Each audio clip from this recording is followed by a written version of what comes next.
For someone who's just starting out on this journey, how can we make this process a little easier and simpler for them? And so Turning Point graciously spent some time talking to us about their experience, and then also agreed to come in and talk a little bit about their experience. We have some questions for them, and we certainly want to open it up for provider-to-provider conversation. You guys know what your challenges will be, and hearing it from a provider instead of certainly hearing me and Angela's talking anymore. You must be ready to not listen to us anymore. So why don't we start, Kelly and Joe, if you could just introduce yourselves and talk a little bit about Turning Point and the agency. Okay, my name is Kelly Schuler. Oh, you know what? We're going to ask you to, is it turned on? Yeah, there you go. Hi, my name is Kelly Schuler. I'm the COO at Turning Point. I've been there since September, but prior to Turning Point, I was with another like organization for 24 years. So I have been in the Medicaid space for 20 plus years and the MCO space since it started in, I think, 2011 with the first Illini Care and Aetna back at the beginning. Hi. Yeah. I'm Joe. I'm the Billing and Client Services Coordinator. I've been with Turning Point for 9 years, almost 9 years, and have worked in prior agencies for the last 20 plus years. Very familiar with the mental health. We're a certified mental health center. So we do all of the behavioral, a good portion of the behavioral health services. We're doing community support, case management, individual therapy, family therapy, group therapy, PSR, psychosocial supported rehabilitation, supported residential. We have a 24-hour crisis line and our living room services, which is for psychiatric emergencies. we serve annually about 1,300 clients, and at any given time, we have probably open about 800 clients, and the majority of them being Medicaid clients. We do also have commercial. We're a Medicare provider, Blue Cross Blue Shield PPO, and we have some other smaller insurance policies as well that we manage. And then do you contract with all 6 of the current MCOs? We are with 5 of them. 5, Mhm. okay. Okay. And you are in Cook County, right? We are in Cook County. And I know We you have locations, Yeah, we have clients. obviously. We have one location, but our clients come from all over. So we have clients probably from 5 different counties. So. Right. Okay, that's helpful. And how long have you been a provider in the Medicaid managed care space? Since the beginning. So in, I think 2011 is when Illini Care and Aetna started. We're in the collar counties, Cook County, and so we, our clients were put into those programs in 2011, and so we have been doing this since the beginning. And what would you say, you know, for someone, you've been at this now, what, 6, 7 years, what were the biggest challenges for an agency of your size? You know, really, it was a huge transition, especially at the beginning. Right. It would now. It's And interesting. certainly, I would Right. hope to say it's gotten better since that initial 2 years of craziness, but It has gotten a lot better, and you know, first I'm going to put this out there. So for the first 6 months this year, we billed about $900,000 in Medicaid and Medicaid managed care, and at the end of January, we had about 15,000 outstanding. So when you have your systems in place and you know, kind of shooting at all pistons, it's good. And you know, when you know how to manage the systems, you will be successful.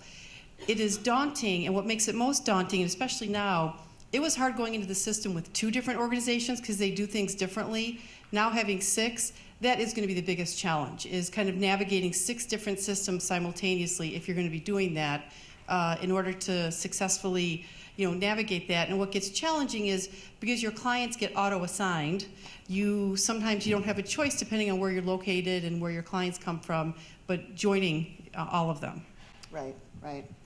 And so for folks in the room today that are maybe thinking about or going to be starting this journey, what would you recommend sort of the top 3 things that they should pay attention to or think about as they start this journey?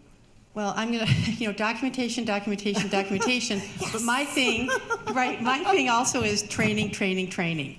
I think probably the most important piece is understanding Rule 130 and 140, 132 and 140, and that you have staff that understand that. And what's interesting is the little icon that they use where they have 3 people, if this is something you should all go back and discuss with your agency. One of the things that we've newly implemented, and I think why we're very successful now, is also cross-training. I think one of the problems is, and we recognize this, we're a smaller agency. We're $4 million, but we don't have a lot of support staff. And so the question becomes, how do you navigate all these different systems and portals, et cetera, with a small support staff?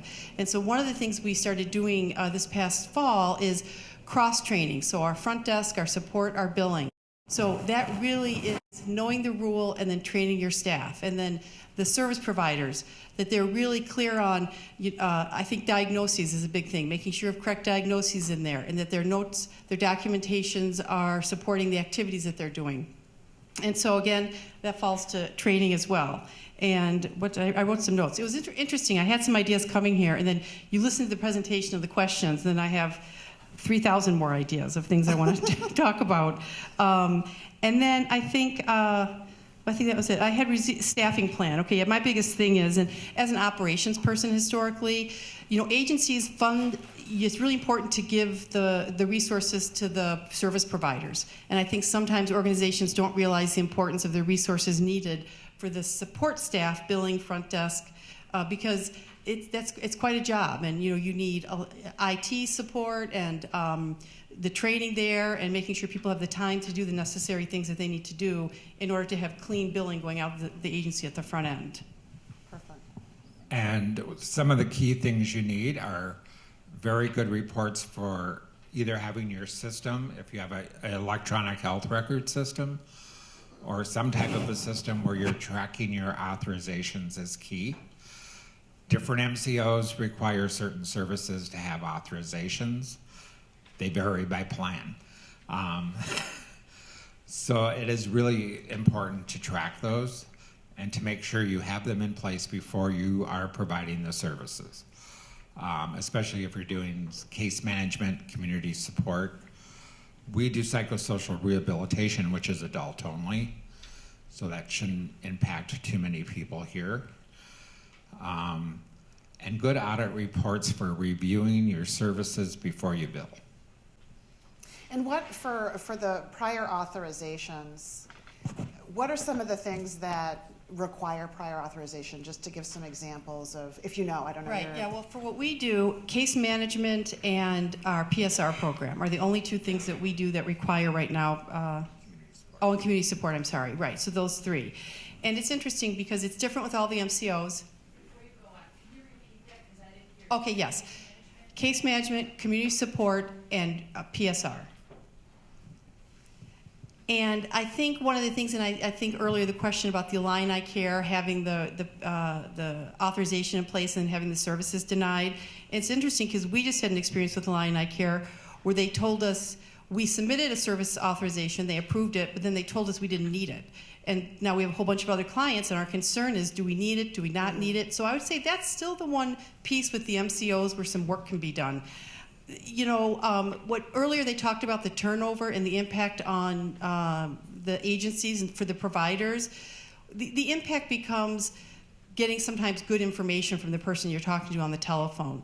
So establishing key relationships with each of the MCOs is critical. We always try to get a phone number and a last name if we can to somebody who we've been successful with to go through and follow up with our claims and some of our questions. I would say where it's still pretty bumpy is the authorization process still. And I think it's new because for a while there were no authorizations from the behavioral health side, and then they went back and put them back in, and now each of the MCOs have their choice. And my guess is, or not my guess, but I know it's when they find that if they're always approving them, then they realize, okay, we understand the providers understand this service and the medical necessity, so we're not going to require it anymore. But each MCO obviously has a different experience, so that's tricky, and it's always changing. And so really, what we found is when we call some of the MCOs too, we'll look on the website with them And so we're looking at the same information, but it can be interpreted differently. That's so, a really smart idea. Yeah, so that's something I think that's, and again, this goes back to training. Just making sure you all know what the rules are is critical, because then when you call someone who's new and doesn't understand, you at least know you have enough information to say, can I speak to a manager?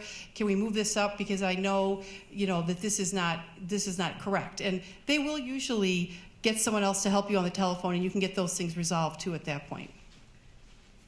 Anything you want to add, Joe? The only other thing is training with clinical staff. So for behavioral health services, you're billing 1 unit for every 15 minutes of service. So you have to stop and think. It uses the 8.5-minute rule. So you provide a 9-minute service, you have billed 1 unit. A lot of people forget that. If they're doing a phone call with the DCFS case manager for 9 minutes, they're thinking, I didn't do 15 minutes, I can't bill. You can if it's 8.5 minutes. Good point. Good pointer. I want to some of the Medi system, because that's really, is that okay? Can I do that now? Whatever. Right. We're here to Right, yeah. benefit from Okay. your experience. So there's a slide about the MCO cards. You know what? What you will find is clients will present with a card that is not the current card. Your best bet and your safest is if you need to check the Medi system. And we're lucky because we have an electronic medical record that goes out to the Medi system twice a week and verifies folks' insurance, their Medi placement. What we find is, and I assure you all, I think you're all Medicaid providers, the Medi system is not always up to date, and you can look today and tomorrow and get information. It can be 3 months backdated, both changing to a different MCO or getting their Medicaid or even losing their Medicaid. So, and it's getting better, but there are still some challenges with the Medi system, but you're really much better off looking at the Medi system. And the renewal date is on the Medi system, and one of the things that we've done is we've incorporated that into our EMR as well, so that we track. And so 2 months prior to someone's renewal date, we send an email out to the clinicians to say, these are your clients, their Medicaid is renewing, please reach out to them, because our clients don't always open their mail.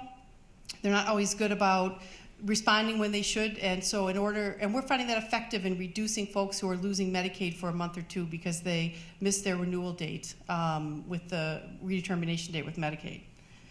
But the Medi system is your friend. Yes, absolutely. Yeah. And again, it's nowhere near perfect. Nowhere near perfect, but it's really, it should be your Bible. That's unfortunately, and I'm going to go back to, it feels overwhelming. And I think too, when I saw the slide about all the portals, because we don't have the staff to go look at all the portals when you deal with 8 of them or 6 organizations on each thing.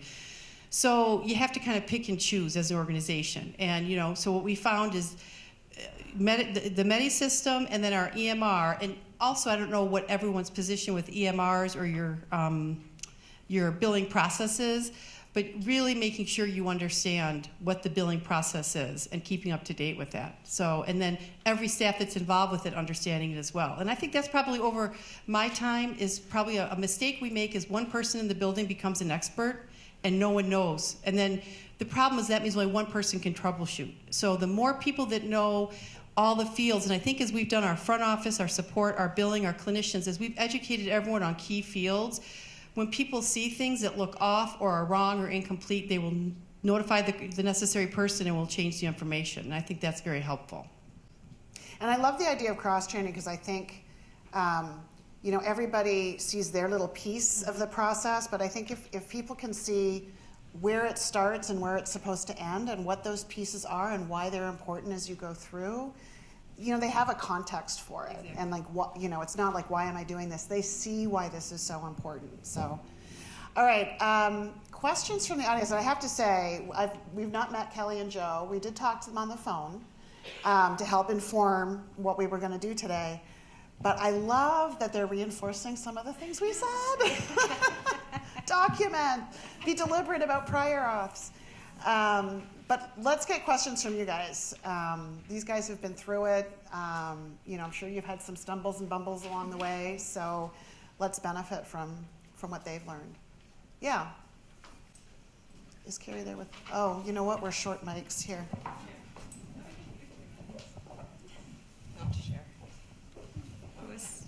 We sing a duet.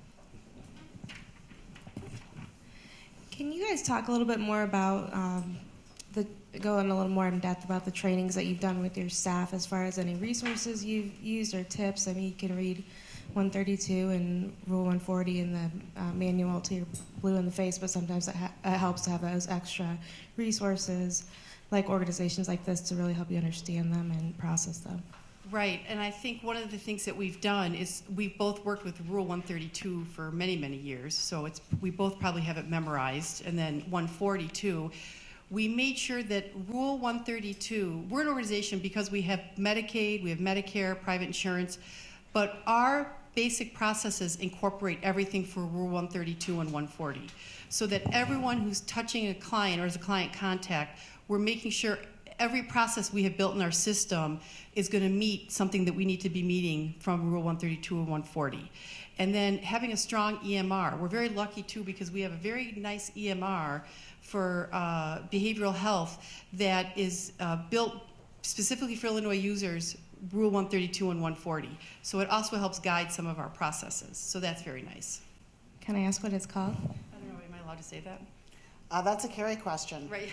She doesn't seem to care. Right, it's CIS.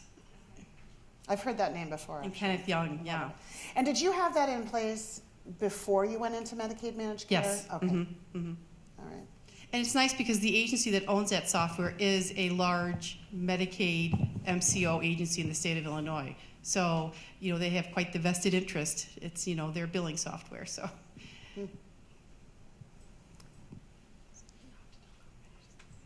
Other questions? I know it's a long day, so, yeah. Oh.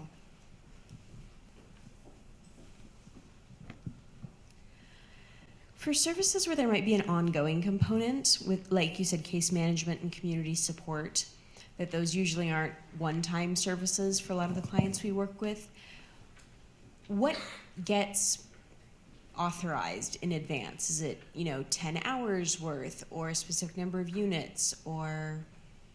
Well, it's units, and it depends on what you ask for. And so you will go onto the various MCO websites, and they will tell you, your first 200 units are free, and then after that you need to get authorizations.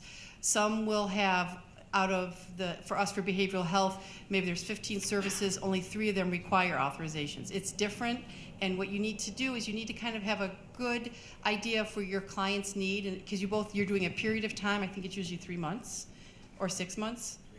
And then the number of units, as Joe said, the 15-minute units. And that's also important to remember, not only from the perspective of depending how your system is counting things. Yes, it's important to make sure you bill for a unit for 8 minutes of service, but don't forget that that's a unit if you bill that already. So that if you're doing something where you're counting minutes and then dividing by 15, which is what the units are, be careful so you don't get yourself caught in the position where you're not counting your units correctly. So it's a little bit. Thank you. You're welcome.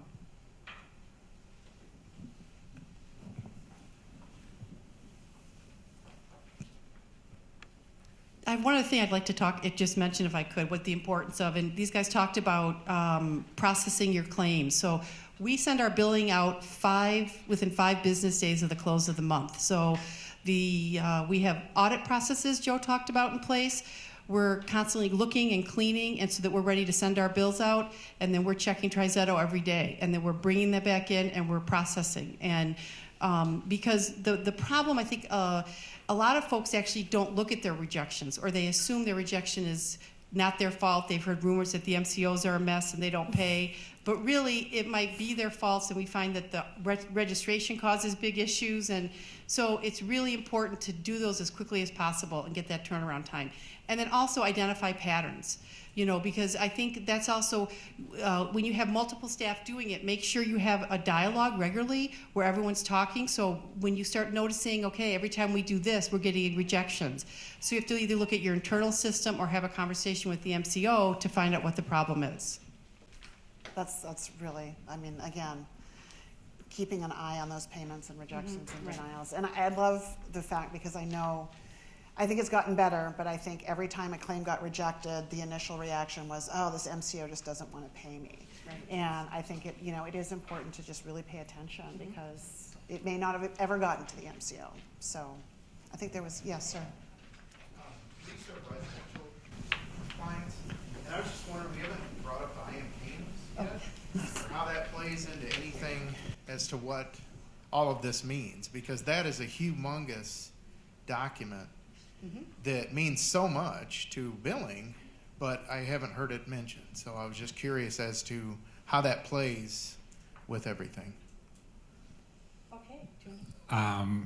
One of the things for authorizations, if you're doing community support and case management that requires authorizations, your IM CANS as part of the integrated assessment and treatment planning Right. has to be prescribed services within Exactly that. what, okay. So you're That's what I also- thought you were going to say, but And you also have to have the medical necessity documented within that. of course, okay. Otherwise, you will not get an authorization.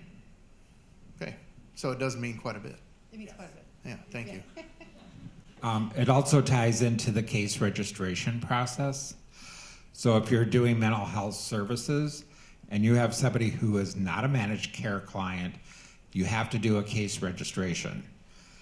And those get submitted through Provider Connect, which has not been covered here. And you have to have the social service package for regular Medicaid. And sir, so you just do the residential side, or do you do outpatient treatment? We just do residential. You just do residential? Okay. Because I think as we move into, and Carrie, I don't know, and I don't want to go too deep into IHHs, because I think there's still so much that we don't know. Raul referenced the Integrated Health Home Program that they're going to implement on July 1st. And to your point about IM CANS, if you have a high need individual, they're going to have to go through an IM CANS, and it's going to be the responsibility of the integrated health home to do that. And then they share that information with all the folks that are involved in touching that member. So I'm not sure if there's going to be duplication. I think that's a conversation we need to keep having to make sure, because it is such a time and labor intensive instrument, to make sure that we're not, and for the poor client to have to go through however many IM CANs. So I think that's something to keep in the back of our minds as the state starts rolling out these integrated health homes, is where does the IM CANs fit into that? So as I mentioned, our population is people experiencing homelessness, so they can be very transient and sort of in and out of care. So I'm curious if you work with similar population, if you have ways of verifying whether or not they're getting the same service somewhere else, or they've gone in somewhere else, because we see a lot of and the clients don't really know or don't report that they've been going to someone else for care, or they might have been going for a couple months and then they dropped out for a couple months. So I'm curious how you deal with that issue. Right. We actually just hope they don't have the same service we provide on the same day somewhere else. There really isn't a good way to do that right now. And my hope is, like with the health homes down the road, that coordination will be able to be, information will be able to be provided to us. Because I think also when they earlier talked about the MCO data, we don't get data shared with us. And so now I've got some notes. I'm going to call our MCO folks and ask for some data. But it's interesting that they haven't been proactive on that front at this point, because it would really help the coordination of everything.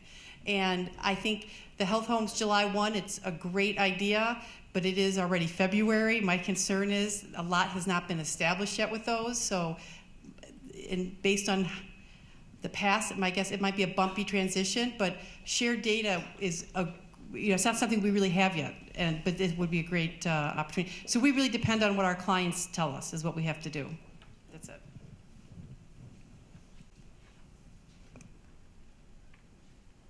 Anybody else? And I don't know if there's a time check, because Sam is coming down, but.